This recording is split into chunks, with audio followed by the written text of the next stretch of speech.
All right, so I'm going to say hi, everybody. Today I have a special treat.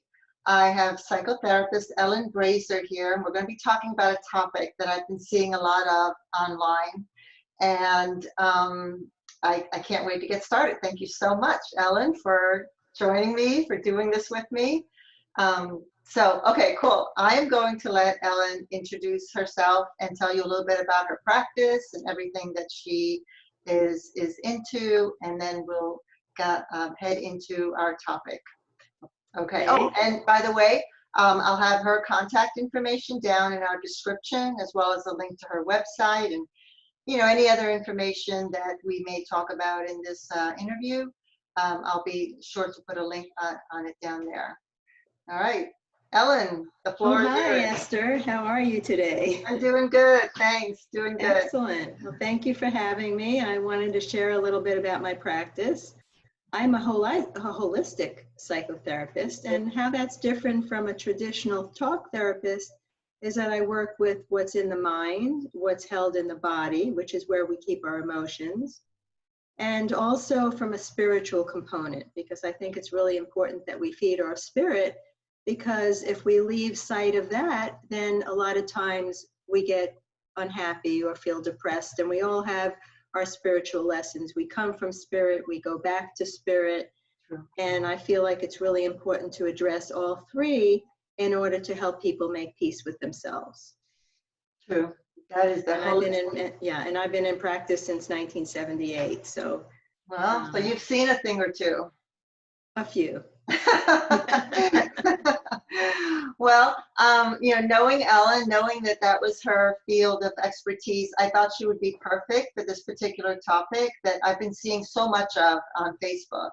And that is the topic of how to cope with a dying parent.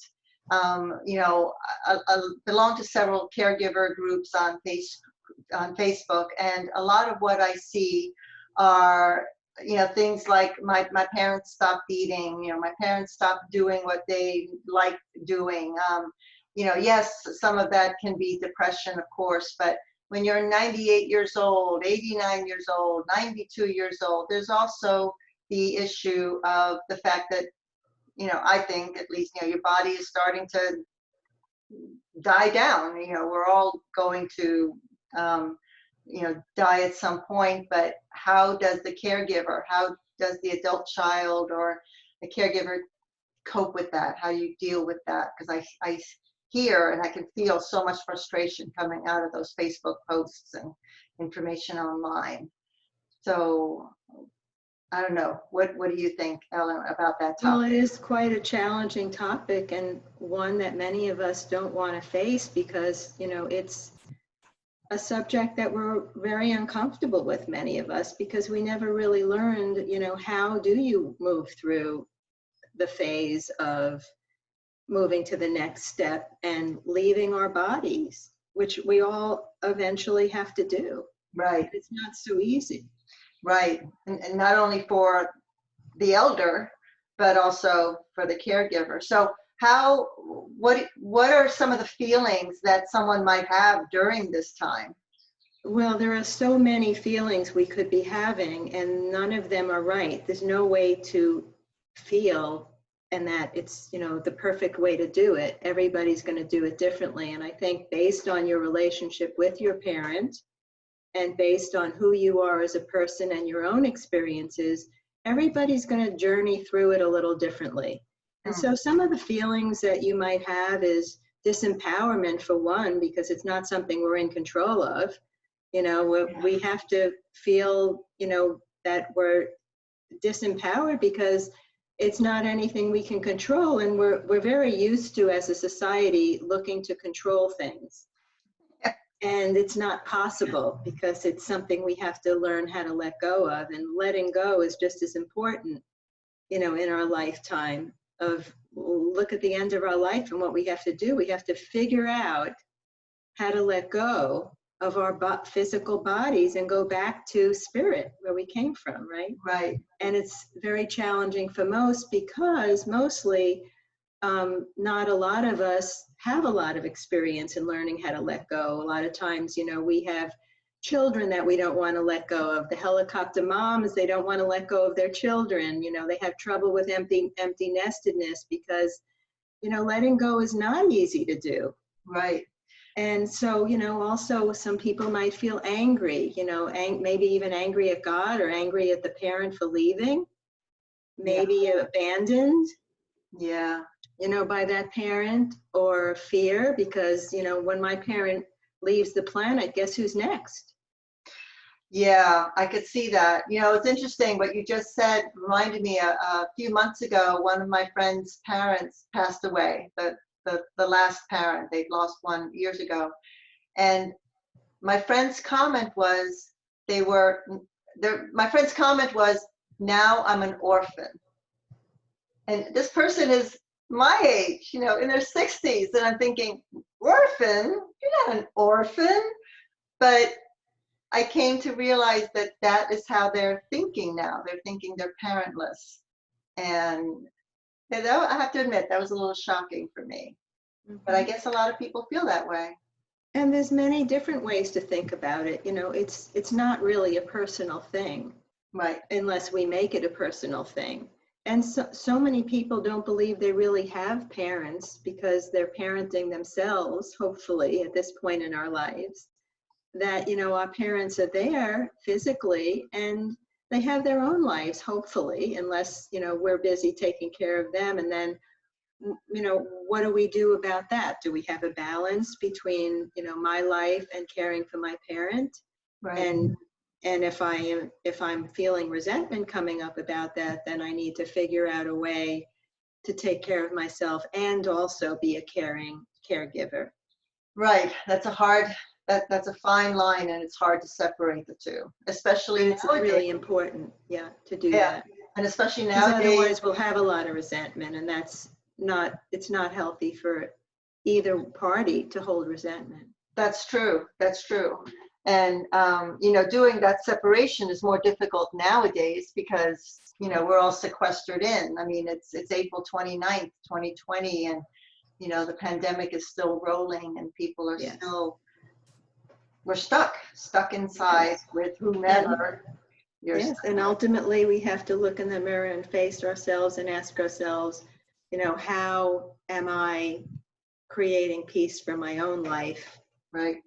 And what are those feelings that come up? And there are going to be many. I mean, there's a lot of pain and grief that goes along with losing a parent, and losing anyone. There's a lot of big feelings in the heart about that. So those feelings are there, more than likely, I think. Then why is it that we're afraid to face them, or why are we stuffing them? Why is it so difficult to acknowledge? Well, I think, Esther, a lot of it can be about programming. Many of us have learned that if we have feelings, it makes us weak, it makes us vulnerable, it makes us bad or wrong. We're not allowed to have them. No one helped us around navigating through our feelings. And so we, as a society, haven't really ever learned how do you navigate through all of those feelings. I remember a friend of mine that her husband died, and the first thing she said to me was, nobody ever prepares you for this amount of grief. Yeah. And she moved through it, and she's doing very well now. But, time has a way of healing things, as well as inviting the feelings, embracing the feelings, speaking about the feelings, maybe journaling about the feelings. There's wonderful support groups so that you don't feel so alone in all of those feelings. We can't grieve alone. That's very true. I know when my husband passed away, that was my one saving grace, was I had my group of friends and family to just, and I wasn't shy about expressing my grief and feelings to everyone. And I had a friend actually tell me, she knew that I would be okay, as devastating as it was. She knew I would be okay because I couldn't stop talking about it. Yeah, and also I don't know why. Not just talking about it, but also having the feelings, going to the bottom of, really crying it out from your core. Oh yeah, I mean, there wasn't anybody from the, pharmacist to the grocery clerk to the mailman who didn't see me break down. So Yeah. Yeah, And and that right, is, it's a wonderful way of moving through things, because that way we can have all the feelings, and there's no right way to grieve. right, they're right. Every single one is individual. So, um, besides those things that you mentioned, the journaling and talking to as many people as you possibly can, what other tactics do you think caregivers can, adult children who are caring for their parents, what other tactics do you think they could use to help them not spend the last few months or year with their parent arguing with them about, trying to stuff food in them or trying to get them to do something that the parent just doesn't have the energy to do anymore? Well, I think that's where letting go comes in, doesn't it?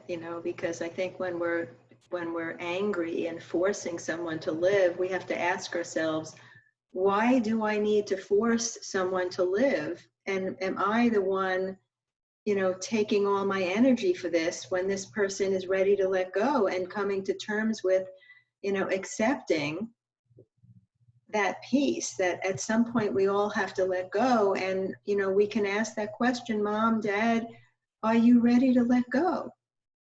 Right. That's a And tough if they say, question. yes, it's time, I'm in too much pain, or I'm just not enjoying any part of this life any longer, and I don't want to be in this body anymore, then isn't it our job as the caretaker to free them Right.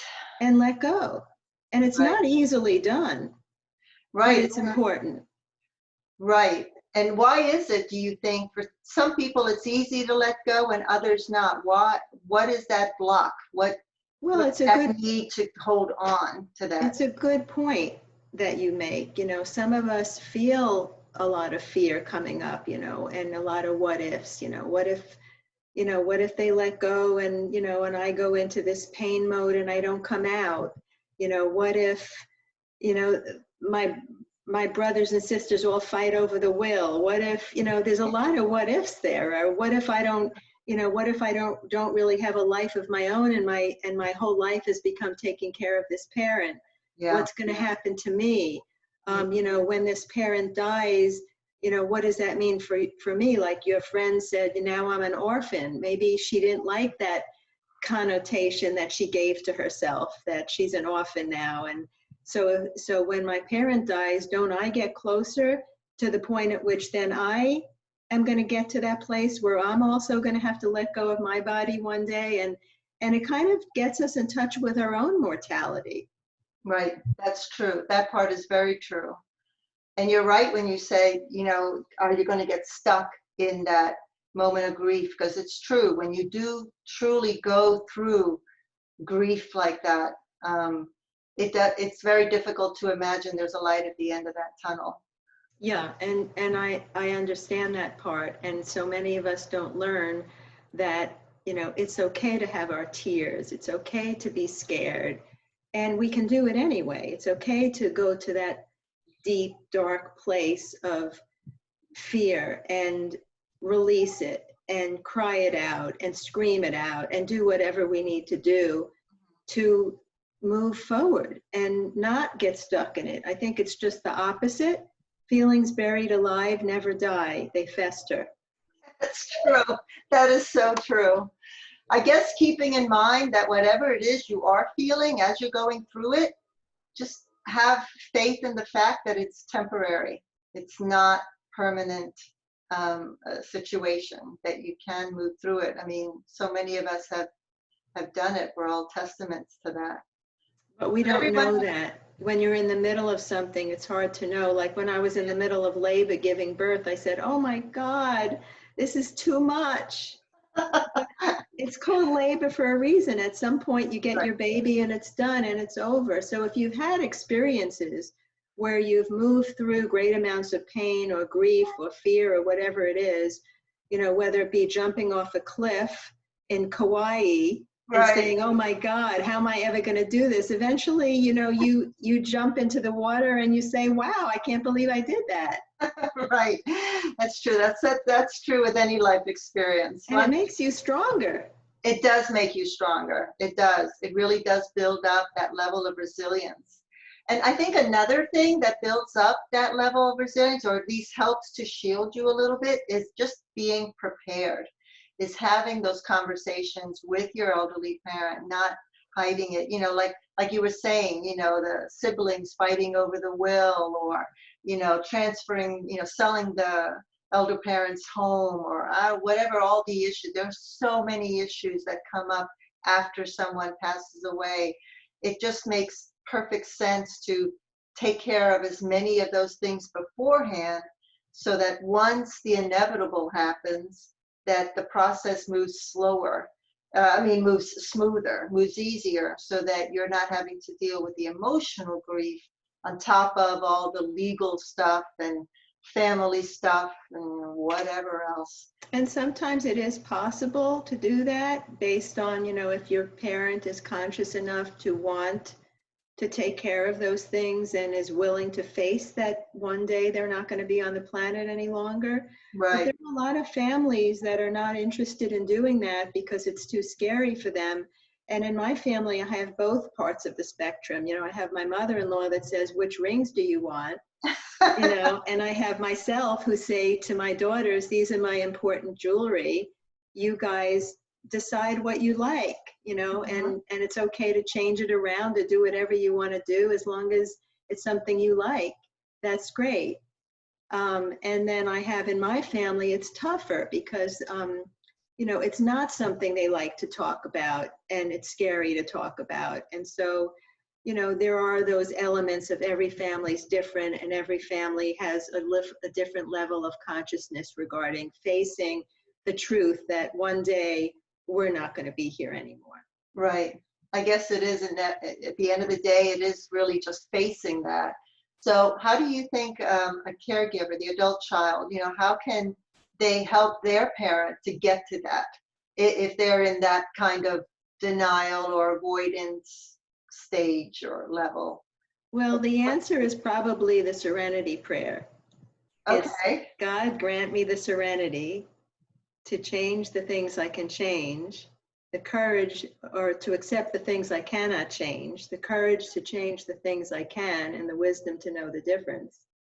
And it's a wonderful prayer to default to, Yeah. because accepting what I cannot change, having the courage to change what I can, and having the wisdom to know the difference, there are things that we're never going to get our parents to think differently about, or to accept, or to, open to. It's not going to happen this lifetime. Mm-hmm. And so then it becomes our job to make peace with whatever we can make peace with within ourselves. Okay. So we're not left with any regrets. Okay. Because I'm not going to get anyone to do anything they're not willing to do. Right. That's true. You can't change the other person, but you do have some control, and you can change yourself. Well, and also, I think what's important about that is, we can plant seeds. Right. We can Right. be the little seed planters, and we can go around planting seeds, and then it's our job to let go and allow for the watering and fertilizing to take place, if that person is open to doing that for their own garden. But I think being a seed planter is very valuable, because then you can set something in motion, but then it's your job to back away and let go and not be attached to the outcome. Right. And that's what I did with my mother. My mother was having a hard time accepting her diagnosis. And so I would just, every now and then, as I was caring for her, staying with her, I would just mention something or talk about something, not to force her to do it, or to think about it, or even to talk about it. But I knew that just mentioning it, then it would, she would be thinking about it. And then 3-4 days later, whatever, she would follow up either with a question or an action or whatever.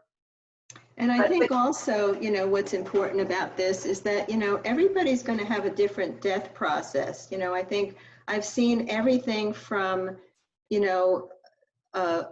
a beautiful man in our family who, he had a 93rd birthday party, and it was a huge birthday party, and we were all looking around saying, well, it's 93, it's not a big birthday quote, right? He had this beautiful birthday, and everyone shared their sentiments, and it was really so well done. And there was a video of, you know, all his loving relationships and beautiful man. And what ended up happening is after it was over, he came over to our table because it was like this beautiful party. And we were at the table, and he came over to us and he said, you know, now I can die. So we said, what do you mean? He said, well, I felt that like this was a living funeral. Wow. And now I know how what everyone would say at my funeral. I know what everybody feels about me. And you know what? Now, if I died tomorrow, it would be okay. Wow. I always love that idea of a living funeral. I think I read that, the first time I read that was in that book, Tuesdays with Maury. Was that right? That was such a great, and he did that for himself. And I just love that idea. And it really, what makes important is that we say what we need to say, even if someone can't receive it, that's okay. Right. I think the important part, you know, in not having any regrets is, even if someone can't receive the beautiful things that you feel about them, you know, and they say, oh, you know, and they kind of protect themselves from feeling too much. Yeah. It's still okay to do what you need to do for yourself, so that when that does happen and your parent does pass, that you feel like you've said everything you need to say, done everything you need to do, and that there aren't any regrets. That's true. But also, I think it's important to accept that you can't always make peace with your parents. You know, No. It's just not always there. But No.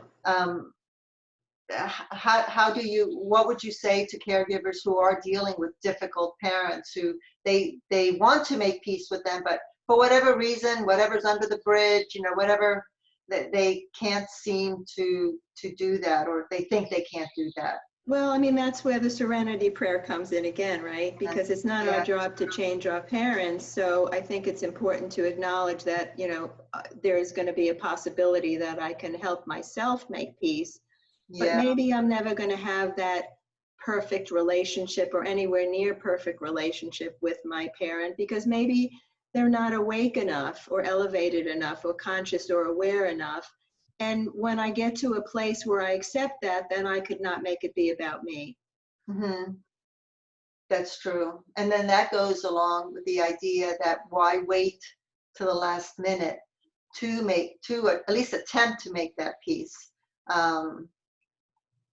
Yeah. And there's many different ways of dying. You know, I had a friend, her mother was a conscious woman. She meditated and she did a lot of her own personal work and was able to feel her feelings. And she was just this beautiful woman. And her body was beginning to break down. And so I was speaking to my friend, and she said, you know, my mom's body's beginning to break down. And, you know, she wants to sell her place, and she wants to give away her car. And she consciously was preparing herself for that. It was inevitable. And so she said to my friend, you know, take my jewelry, take my car, go through my closet, see if there's anything you want. And this is when she was still alive. And she said, you know, sell my condo, put it in the paper. And the big joke, and, you know, this is where humor comes in, which I think is wonderful when we can add humor to things. My friend told me that they were bringing in people to see the condo, and the big joke was, don't pay attention to the lady in the second bedroom, she's dying. Don't pay her any attention. That's the woman you're going to be having the condo. You're going to be buying it for her. She's in the back bedroom. Don't mind her. But when she did die, this was the beautiful piece, because she was in such acceptance. My friend was there, her brother was there, and she said, okay, I'm ready to go now. And she blew a kiss to all her nurses. She waved goodbye. She closed her eyes and she left. Wow, to be so aware of that. And your friend and her family are so fortunate to have gone through that, because usually it doesn't go quite that peacefully. And so that's the piece about acceptance that's so Yeah, valuable, because, you know, when I asked her how she was feeling a few weeks later, she said, "Don't tell anyone, but I feel so at peace. I yeah, feel I'm not supposed to feel this way. My mother just died, yeah, but I feel so at peace. I feel so much relief. I know she's with my dad, yeah. Right, and it's okay." right. It's okay. It is Yeah. okay. And so that's the beautiful piece, that when we die with consciousness, and what a beautiful teaching that is for us. You So know, how do you get to that? How do you achieve that? well, it's a wonderful question. And I think it comes with, you know, doing your personal work, making peace with your feelings, making peace with, well, what do you believe about life and death? What, you know, what kind of beliefs do you have? Do you believe there's a higher power? Do Mm-hmm, you believe in, you know, that an energy bigger than us? It mm-hmm. has nothing to do with religion. Right, right. It's true. It doesn't. It doesn't.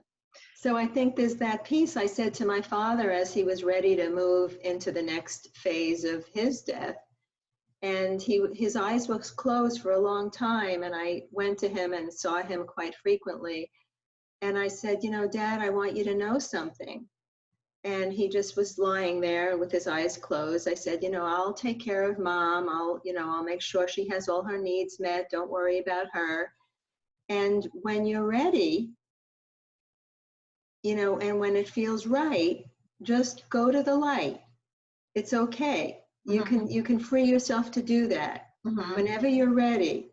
mm-hmm. And he opened his eyes, he winked at me, and the next day he left. Yeah.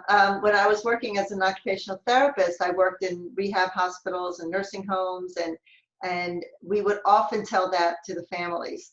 You know, let them know, talk to them in their native language, whatever it is, and let them know it's okay whenever Give them they're permission to right. leave. Exactly. That's what it was, and we even did that with my own father.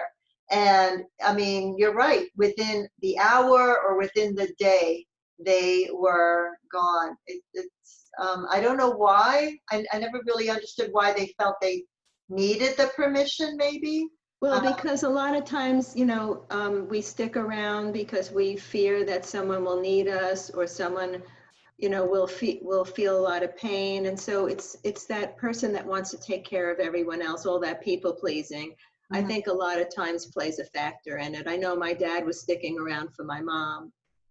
Oh, that makes sense. I That mean, they makes were sweethearts till, you know, when they were 16, and they were married forever. They were their sense. forever sweethearts. So I know he cared so much for her, even to his dying day.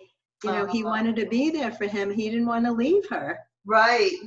Oh, you were very lucky to have parents like that. Yeah. Yeah, it's a very interesting topic, the whole issue of dying, and I do wish that more people would talk about it more as a family, as a unit, you know, with everyone in the family, children, adults, everyone, because it's there. It's not going to go away, and No, none of us get out alive. none of us get out of this alive. So why not learn to cope with it? Why not But I think it really does here? involve consciousness, awareness, Yes. elevation. And, you know, unless you're doing your own personal work and you're making peace with your feelings, and you're learning how to let go in your life, whether it be let go of your children, let go of things that aren't working. How many of us in relationships that are not working, and we're holding on with claw marks, you know, Yeah. on whatever we're holding on to, it has claw marks on it. You know, Yeah. I think that when we're in a place where we're not really feeling empowered and trusting of ourselves, then it's something we're going to hold on to even tighter, because until we're ready to trust ourselves, make peace with ourselves. And that's the inner work. That's the inside work that I do with a lot of people, so Mhm. that they are more comfortable with life processes and their journey through life, and making peace with everything along the way, because everything along the way is preparing us Right. for the end.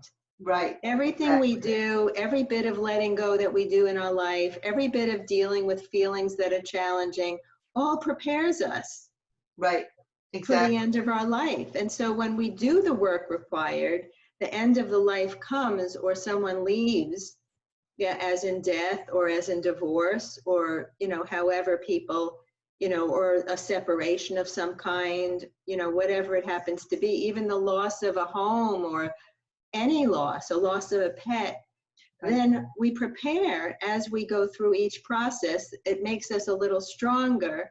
Right. It makes us a little bit more conscious. It wakes us up. Even illness wakes us up. Right. To learn how to self-care, to learn how to be there for ourselves in so many ways. And then we get prepared.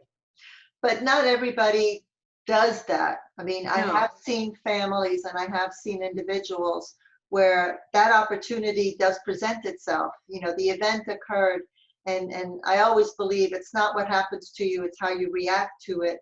And, I've seen people either not react to it or react extremely poorly. They actually get worse. Yeah, well, what I see is a lot of people in those situations reaching bottom, and that's their impetus to do some inner work. And then when they do the inner work, they learn so much about themselves that they think of their cancer or their child leaving or whatever it happens to be as an actual gift. Yeah, yeah. Because it teaches them so much. And, there's so many beautiful lessons out there when we use them as lessons and not as a personal, look what happened to me, I'm the victim of this. Yeah. It's not easy though, because you do have to step out of yourself and look at it as a third party. Yes. Imagine it as a movie. And what would you be yelling at the actor if that was, exactly the movie?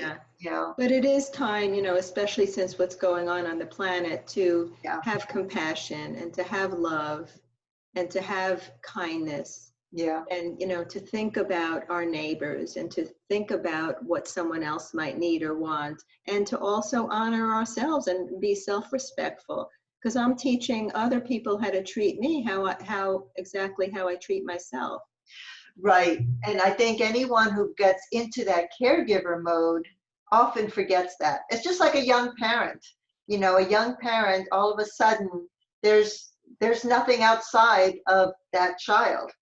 Everything goes into that child. And it's not healthy. It's not healthy. They forget themselves. They forget their relationships. They forget everything. And it's a breeding ground for anger and resentment. It is. I mean, I remember years ago, I was working at an office and there was this young girl there, and, she had pictures of her dogs and whatever on her desk. And then she met a guy, and so then she had pictures of the guy on her desk, and then they got married and pictures of the two of them on the desk, and then she had a kid, and you never saw the guy again. He was completely gone off of her desk. And the dog, what happened to the dog? It was just the kid, nothing else. So I always wondered as I walked by her desk to my desk, what happened to the dog and the guy? Where did they go? So I always use that analogy as like, you can't forget all the other elements that brought you to that one. It's just a piece. That child, I mean, it's important, of course, but it's just a piece of your life. But eventually they leave and they have their own, wings, and they have their own lives. Yeah, you hope. And then what? Yeah, then what? Then what are you stuck with? It's true. So, once, that just brings me to the thought of, afterwards, or how, maybe even during, but how do you keep the memory? How do you think caregivers or older adults can keep the memories of their elderly parents in a healthy way? Well, I always say that, you can choose your inheritance. Okay. It's really important. It's really important to ask yourself, what is it that I want to take with me from my relationship with this person? And even in dying, how, if I could die anyway, how would I want to die? How can I use my mother's friend that I just shared with you? How can I use that as an example as to, wow, that's the vision that I would love when it's time for me to leave. That's the exact teaching. Right. I would love to be in a place where I could accept my death, and that's my plan. Right. I want to leave in a conscious way. I don't want to be fighting and feel uncomfortable. I want to make peace with the fact, okay, I'm ready to go. I'm going to throw my kisses and I'm going to wave goodbye, and how beautiful, when people have conscious deaths, and they know how everyone feels about them, and they have shared lovingly how they feel about others in their life, and there's nothing unsaid, and there's nothing undone, and it's living in a way where you don't know what's going to happen tomorrow. So it's important to say how you feel and honor other people in your life and share the truth. And not to say that there are going to be many people in your life that are not going to, live up to that expectation of being honest or whatever else, and letting go of that, because as long as you can share your truth and make peace with yourself, then that's good enough. That is good enough. And What choosing what you want to choose, because what do I want to take with me? Well, not everything is black or white. Every villain, has an attribute, and every hero has a flaw. right. So nothing's all black or white. Right. I always love the phrase, perfectly imperfect. That the first time I heard that phrase was years ago, and I use that all the time. And yeah, you're right. Yeah, I always thought when I was working as an OT, it was always so heartbreaking to see so many families fighting, with their elderly loved one, forcing them to go into physical therapy, forcing them to eat, forcing them to do whatever, when to the rest of us, we could see that that person was ready to go, and their body was just too deteriorated.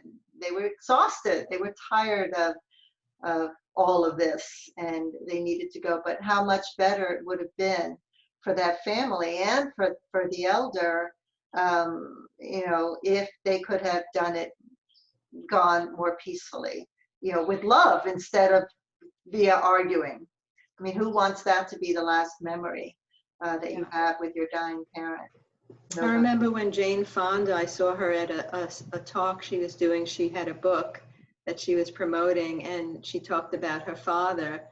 And she said on his deathbed, he talked about, she asked him what his regrets were, and he said, not divorcing your mom, that he stayed with her. And Wow. he was with Ted Turner at the time. And she said, what a beautiful, wonderful thing that I take with me as my father's legacy, not to ever regret anything. And after that, she divorced Ted Turner.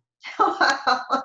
And she said, that's it. She said, I'm not going to be my father. I'm not going to have any regrets on my deathbed. Wow.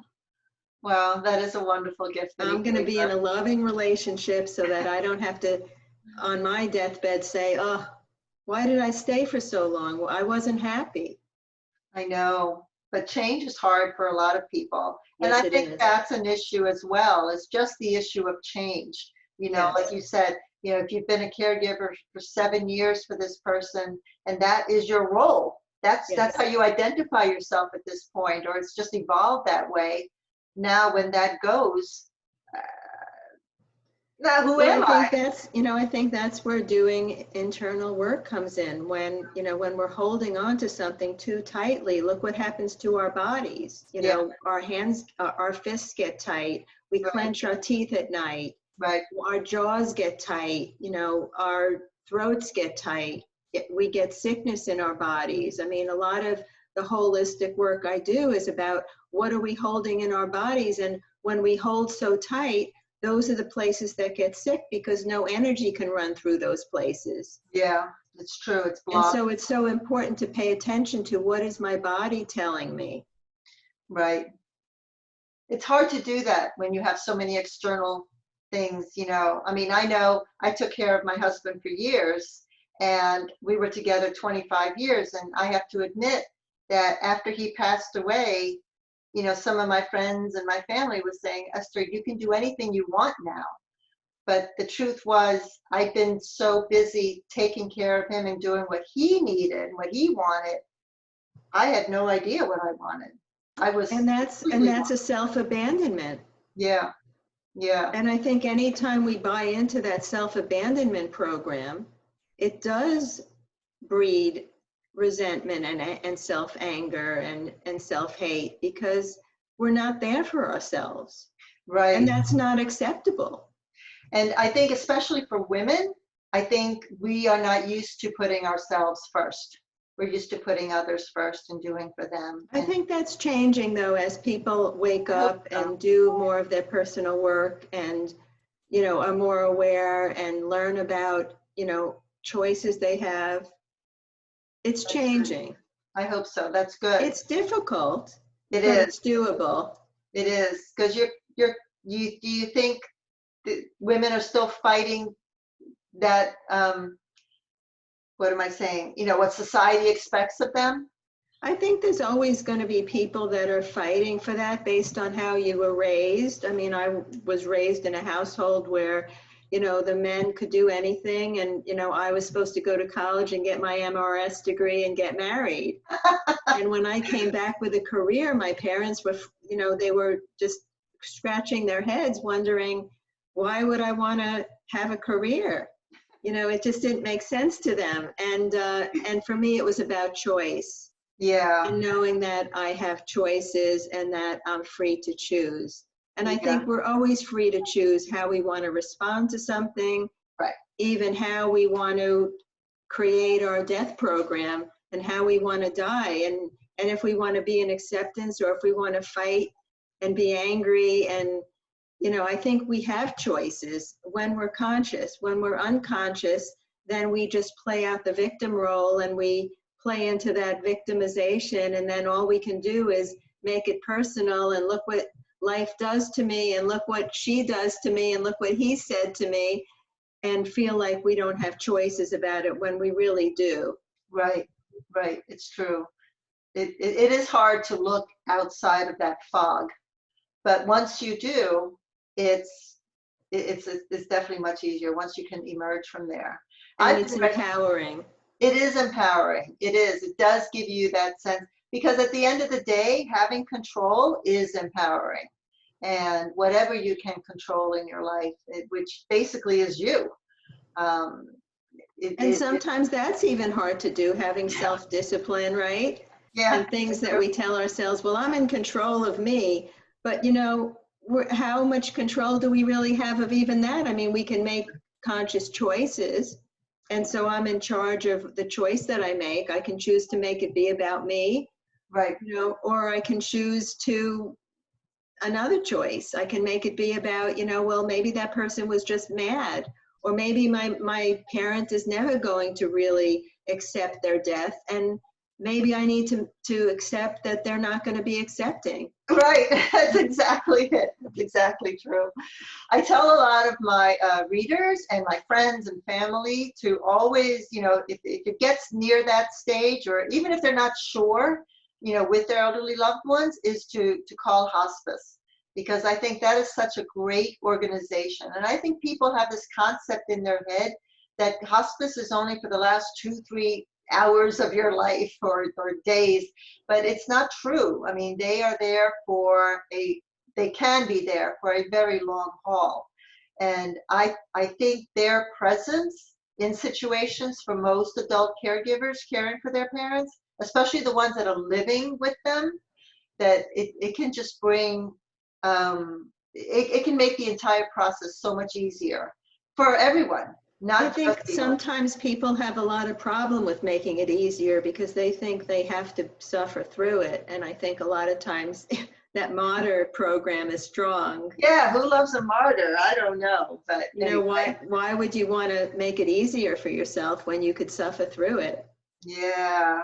What is that? Self-punishment? What is that? Well, I think it's, you know, learning how to be a martyr. Look what I did, you know, having suffering parties and look what I did for this person. I mean, sometimes people have suffering contests. You know, you think you suffered, you should see what I had to do. Oh my God. And that would be an award I'd rather not win. I was just thinking that, you know, is there a yearly award for that? I'm trying to think, what would the statue be, you know? Well, in some circles it would be. Oh my God. At the end of the day, I don't think that's very productive for the person or even Yeah. the people around them, because Yeah. honestly, they're just, no one is But for attracted some to them. people, it is empowering, and we do Yeah. need to free people to be where they are. Yeah, there is a level of acceptance. I mean, you basically have to accept people where they are and what they're doing. Everybody has a And you different could level of plant the seed. You could plant the seed and say, wow, you suffer so well. That's true. That's And true. then, they either look at it or they don't, but it's not your responsibility to fix it, save them, rescue them, make it any different, right? That's Sometimes it's true. just about freeing everybody to be where they are and freeing yourself to be somewhere else. That's true. That's true. But we get a lot of invitations to go to the basement or to go to places that are low consciousness. And when we get that invitation, we don't always have to accept. We can RSVP, no thank you, get back in the elevator, press P for penthouse, and go to the top floor. Right, right. But that takes a little bit of strength. But the And more you do it, the better you get at it. It's a practice. it's true. And faith that it will work out, because sometimes it's risky. It feels risky. Not that it's risky necessarily, but it feels risky. And what if it doesn't work out? Yeah, what's the worst that could happen? And Right, it might not. right. That's true. But at least you had your honest truth about it. At least you had your voice, and at least you expressed yourself Right, rather than holding it inside. right. Oh, your patients must love talking with you. Oh, thank you.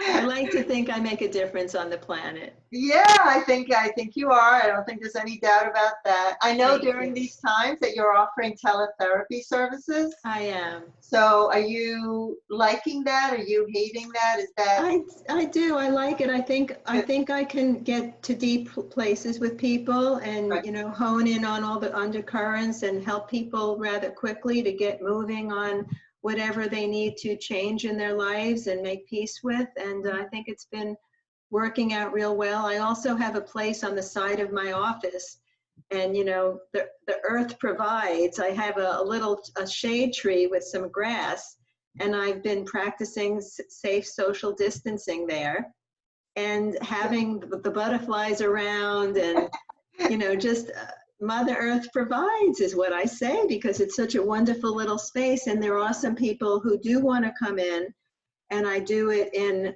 a safe environment. And on the side of my office, we meet in the grass area by the shade tree, and it Oh, works out very well. oh, that's great. I'm glad Yeah. you have that place to do Yes. that.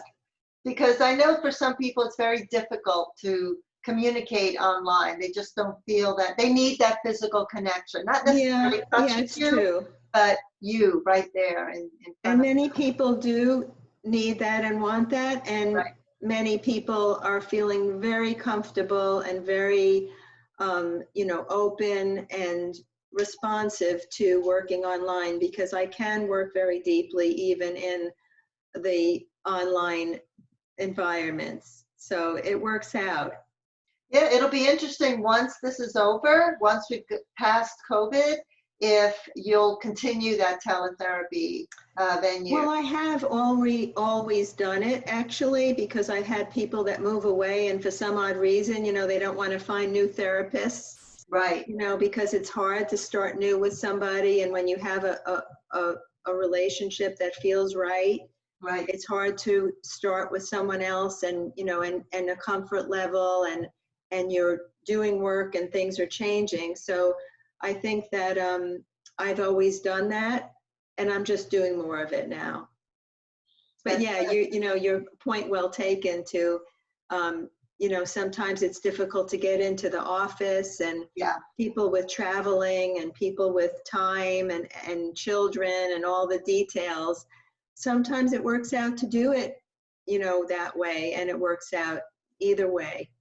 I'm right. happy to do wherever the universe takes us.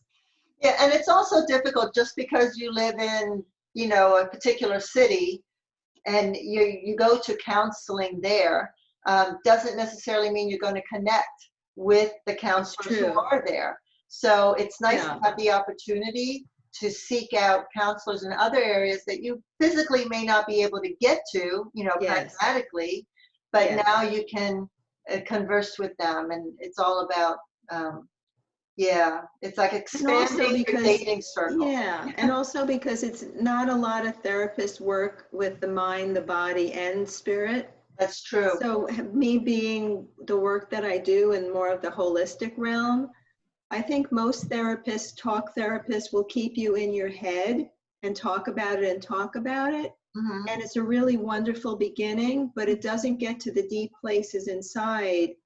And there are spiritual components to, you know, making peace with ourselves. And there's what's held in our bodies, in our cells, and our organs that aren't being addressed. Right. And so I think it's really important to work with all three components, because it's a well-rounded way of being able to assure yourself that you're getting to the deep issues, that you're not just staying on the surface. Right. Right. I think you're right. That's very important. Did you always start off with holistic therapy, or you I just actually evolved? didn't. What happened was it evolved. Yeah, it started out as a licensed mental health counselor, and I got my degree in that. And then I started doing more work, personal work on myself, and this was the work that changed my life. And so I began training in it, and the rest is history. I just loved the work, and I loved the way I saw people really resonating with it. So the student became the teacher. Because I think we're all students and teachers. We all We do are. both. We are. At the end of the day, you're absolutely right. You're absolutely right. That's why I love talking to everybody, because you never know what you're going to learn from whomever. Don't. You know, the guy bagging your groceries to the guy walking down his dog down the street, you know, whatever. Yeah, if they're not wearing a mask, you could actually have a conversation with them. It is interesting. You can't tell people's facial reactions, you know, with that mask. You know, I expect at some point they're going to come out with some clear ones so that you can see, are they smiling? Are they frowning?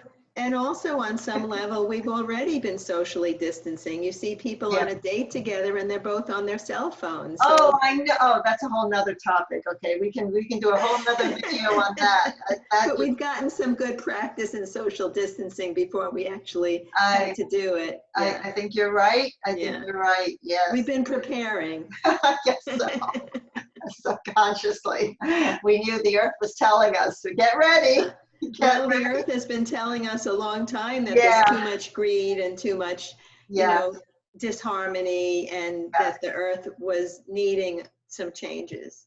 Yeah, for one thing, I am grateful for is a little bit of the cleansing of the planet, even if it is just for a little while. I hope it does last a long time. Well, we all have, you know, when we all show up differently and we all care more about the planet, I think that's being the change that we want.